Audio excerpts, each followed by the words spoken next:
मुज़म्मिल, एक और इशू है, इस पर हमने आना है। अगली खबर जो हमने डिस्कस करनी है वो यही है कि इलेक्शन में थोड़ा सा एक जैसे इलेक्शन कमीशन ने हिला है कि अच्छा थोड़ा हम पहले फरवरी से शायद या फरवरी तक कोई इशारा तो मिल रहा है, वरना तो पता ही नहीं था। तो उस पर हम आते हैं। लेकिन जो हमें प्लान नज़र आ रहा है, जिस तरह का सेटअप हमें आइंदा नज़र आ रहा है, क्या वो मुश्किलात हल कर सकेगा? यानी एक मखलूत हुकूमत फिर से जो हम पहले देखते रहे हैं, एक स्ट्रॉन्ग गवर्नमेंट तो नहीं लग रहा कि आ सकेगी, या उस तरह की प्लानिंग नहीं हमें नजर आ रही। फिर वही मसाइल रहेंगे। अभी तो बात यह है कि इमीडिएट तो लोगों का मसला यह है कि अभी 1 सितंबर है, 15 सितंबर को भी पेशगोई ये होगी कि डॉलर ऊपर जाएगा, डॉलर में हमने खरीदारी करनी है पेट्रोल की, और IMF की शराइत वहीं की वहीं है। तो क्या मतलब अब ये 305 से भी फिर हम ऊपर जाता देखेंगे? देखें, इसमें तो वो उमर चीमा साहब का अभी जो उन्होंने वो न्यूज़ पीस अपना किया है, इस पर तज्जिया भी किया है, तो उनका तो ये कहना है कि बहुत से ममालिक ऐसे हैं जो कह रहे हैं कि सिर्फ इस गारंटी पे पैसे मिलेंगे कि नवाज शरीफ साहब को वापस लेके आया जाए। तो अगर उनकी बात सुन ली जाए तो फिर तो लगता तो इस तरह है कि शायद 2/3 अक्सरियत से नवाज शरीफ साहब अगले वज़ीर आज़म बन जाएंगे।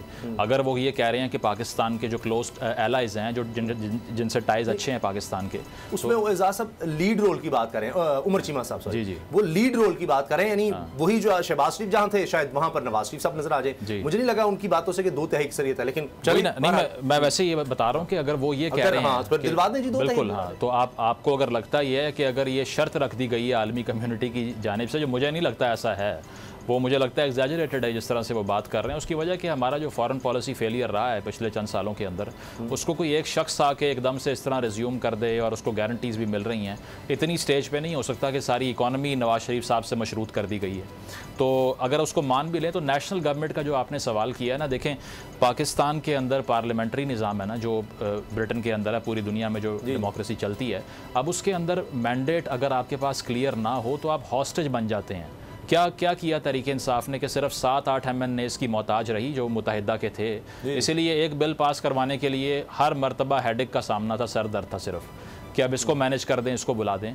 तो नेशनल गवर्नमेंट तो उससे भी ज़्यादा कमज़ोर होती है। या उसके बाद जो PDM आई वही सब लोग उस तरफ चले गए, बिल्कुल, वो भी कोई 16 महीने में कुछ नहीं हम देख सकते। बिल्कुल, आप देख लीजिए इरफान सिद्दीकी साहब क्या कह रहे हैं। वो ये कह रहे हैं कि जी ये एक बिरयानी की देग थी और उसमें हर किसी ने अपना अपना हिस्सा खाया, और एंड पे ये मत कहें कि शहबाज शरीफ साहब की हुकूमत थी तो उनका कह दिया हमारी तो नून लीग की तो हुकूमत ही नहीं थी जी, उन्होंने डिनाई कर दिया। तो यही बात है ना कि अगर क्लियर मैंडेट नहीं होगा तो आप ब्लेम गेम करते रहेंगे। जहां आपसे कोई गलती हुई आप कहेंगे ये इत्तेहादियों की वजह से हुई है। तो हमें तो ये ब्लेम गेम नहीं चाहिए ना। 70 साल से यही कर रहे हैं कि अपनी रिस्पॉन्सिबिलिटी लेनी नहीं है, किसी और को ब्लेम करना है।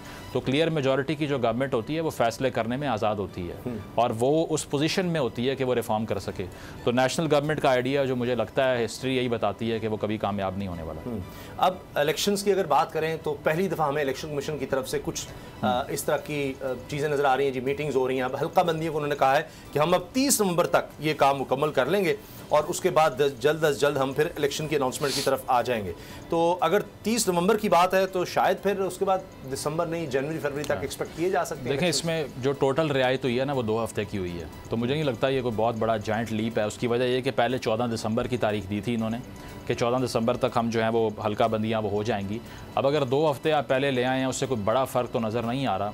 लेकिन जो सुप्रीम कोर्ट का कल रूलिंग जो देखी है उसके अंदर जो एक विंडो छोड़ी गई है कि अगर आपने इससे भी आगे लेकर जाने हैं तो फिर आपको सुप्रीम कोर्ट आना पड़ेगा और यहाँ से शायद आपको परमिशन मिल जाए, जो कि हैरान को ना। उसकी वजह यह है कि कोर्ट के पास इतना मैंडेट तो नहीं होना चाहिए कि वो तमाम मुल्क के फैसले करे बैठ के। उनका काम तो सिर्फ ये है कि अगर कोई डिस्प्यूट इमर्ज करता है तो उसको रिजॉल्व करने में या कॉन्स्टिट्यूशन को ट्रांसलेट करने में हेल्प कर सकें।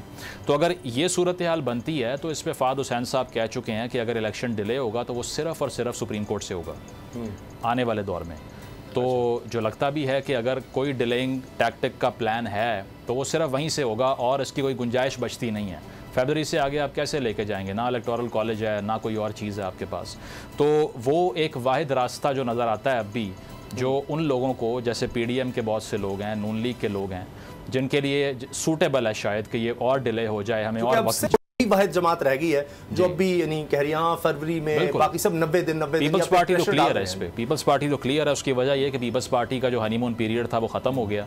आप देख लीजिए कि जो बातें की जा रही हैं नो फ्लाई जोन में कौन कौन लोग हैं। जरदारी साहब के बड़े क्लोज एक दोस्त कराची एयरपोर्ट पर पहुँचते हैं, उनको फ्लाई करने की परमिशन नहीं मिलती, बड़ा मेहनत से उनको बाहर ले जाया जाता है। उसके बाद इसके अलावा जो निगरान वजारत उज़्मा के हवाले से पीपल्स पार्टी ने स्ट्रैटेजी अपनाई थी कि पहले ही ऐलान करवा दिए कि गिलानी साहब बनने लगे हैं उससे उनको नुकसान हुआ, क्योंकि जो पावरफुल क्वार्टर जिलानी साहब जी, तो उससे नुकसान ये हुआ कि उन्होंने ये सोचा कि अच्छा ये तो ओवर कॉन्फिडेंस है ना कि आप बगैर कंफर्मेशन के, आप जान के मीडिया प्रेशर टैक्टिक भी था ताकतवर हलकों पर डालने के लिए ऐलान कर दिया, अब तो ये करना पड़ेगा ना। तो उस ऐलान का खमियाजा ये है कि फिर थोड़ी दूरी मेंटेन हो गई है। और ट्रिब्यून में भी ये स्टोरी छप चुकी है कि जो केयर टेकर सेटअप आया है उसमें जो बातें थी उस तरह से नहीं हुई, इसलिए उन्होंने अब ये पीपल्स पार्टी ने भी अपनी तरफ से अब एक पुश। आप देख लीजिए नून लीग की 2 शख्सियात कम से कम इस सेटअप का हिस्सा हैं, लेकिन पीपल्स पार्टी का वो सेंट्रल रोल कहीं पे दिखाई नहीं देता। तो ऑब्वियसली वो तो बड़े क्लियर हैं इस मामले को लेकर कि अब उनको जमहूरियत ही याद करनी पड़ेगी और वो उस पर मुतालबा करना पड़ेगा। लेकिन PMLN का जहाँ तक ताल्लुक है, तो अगर नवाज शरीफ साहब का, अगर हम उमर चीमा साहब की बात मान भी लें कि इतना मैंडेट उनको मिलना है और उन्होंने वापस आना, तो फिर आ जाए। अक्टूबर से भी आप आगे चला गया काम। नहीं, फिर तो उसामा आपको भी चाहिए कि उनको वेलकम करने जाएं एयरपोर्ट पे, अगर इतनी गारंटीज हैं कि इकॉनमी ठीक हो जाएगी तो फिर और क्या चाहिए। मुल्क ठीक कर सकता है जी, हम तो कहेंगे बड़ी मेहरबानी, लेकिन ये हो नहीं सका अब तक। जो भी उनके दावे थे कि जी शहबाज शरीफ साहब आएंगे तो ये हो जाएगा, वो हो जाएगा। शहबाज शरीफ साहब ने कहा था मैं नाम बदल देना, मैं कपड़े बेचकर आटा आपको सस्ता दूंगा। मरियम साहिबा ने भी कहा हमारी गवर्नमेंट नहीं थी, इरफान सदीकी साहब ने भी कहा। तो बड़ा आसान है कि आए आप सारी चीजें एंजॉय करें। तो ये तो तहरीक इंसाफ के चेयरमैन भी प्रिय कहते हैं कि जनाब मैं जरूर था लेकिन इख्तियार मेरे पास नहीं था। बस यही तो ये तो सारे हुकूमत में आके यही कहने लग जाते हैं। कोई कहता है जी हमारी हुकूमत ही नहीं थी, कोई कहता है मेरे पास इख्तियार नहीं था, कोई कहता है जी वो मैं तो फलां को बनाने पे था, कोई ना कोई माफिया आ जाता था, मैं JIT बनाता था तो मेरी हुकूमत ही गिर जाती थी। यहाँ तो फिर कोई ओनरशिप लेने को तैयार ही नहीं होता। अगर अभी कौमी हुकूमत आ जाए तो फिर क्या होगा ये आप सोच लें। अगर आपको ये वीडियो पसंद आई तो सब्सक्राइब करें और बेल पर क्लिक करें। सब्सक्राइब करें और बेल दबाएं ताकि कोई खबर रह न जाए।